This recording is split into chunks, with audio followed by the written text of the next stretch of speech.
ఓం నమ శివాయ. కాలానికి అధిపతి, భయాన్ని జయించిన భైరవుడు, మోక్షద్వార రక్షకుడు, ఆ మహాకాలుని అవతారమైన శ్రీ కాలభైరవ స్వామి మహిమను స్తుతించే పవిత్ర స్తోత్రం కాలభైరవ అష్టకం. వినండి, ధ్యానించండి.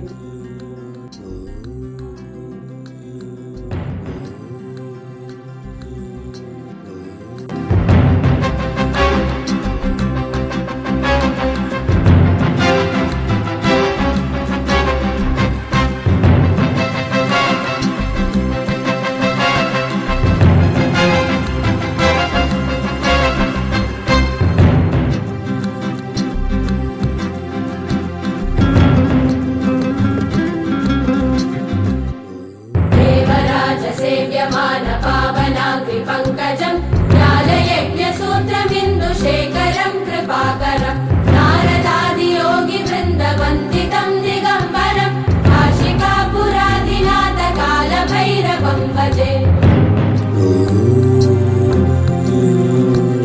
भानुकोटिभास्वरं भवाब्धितारकं परं नीलकण्ठवीक्षितार्थदायकं त्रिलोचनं कालकालमम्बुजाक्षमक्षशूलमक्षरं काशिकापुरादिनाथ कालभैरवं भजे। शूलटङ्कपाशदण्डपाणिमादिकारणं श्यामकायमादिदेवमक्षरं निरामयं भीमविक्रमं प्रभुं विचित्रताण्डवप्रियं काशिकापुरादिनाथ कालभैरवं भजे।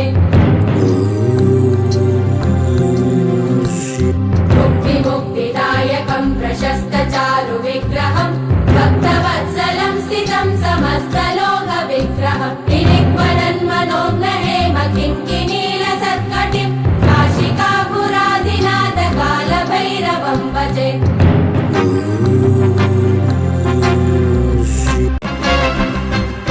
धर्मसेतुपालकं त्वधर्ममार्गनाशकं कर्मपाशमोचकं सुशर्मदायकं विभुं स्वर्णवर्णशेषपाशशोभिताङ्गमण्डलं काशिकापुरादिनाथ कालभैरवं भजे। रत्नपादुका प्रभाविरामपादयुग्मकं नित्यमद्वितीयमिष्टदैवतं निरञ्जनं मृत्युदर्पनाशनं करालतं श्रमोक्षणं काशिकापुरादिनाथ कालभैरवं भजे।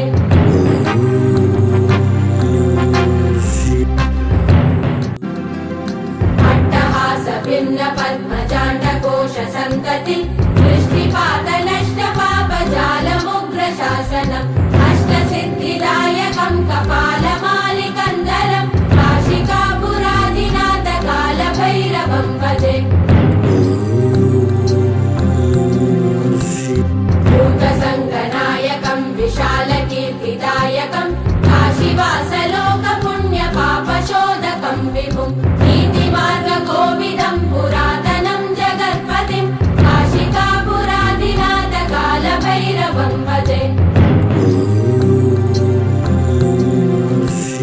कालभैरवाष्टकं पठन्ति ये मनोहरं ज्ञानमुक्तिसाधनं विचित्रपुण्यवर्धनं शोकमोहदैन्यलोभकोपतापनाशनं ते प्रयान्ति कालभैरवाङ्घ्रिसन्निधिं ध्रुवं काशिकापुरादिनाथ कालभैरवं भजे।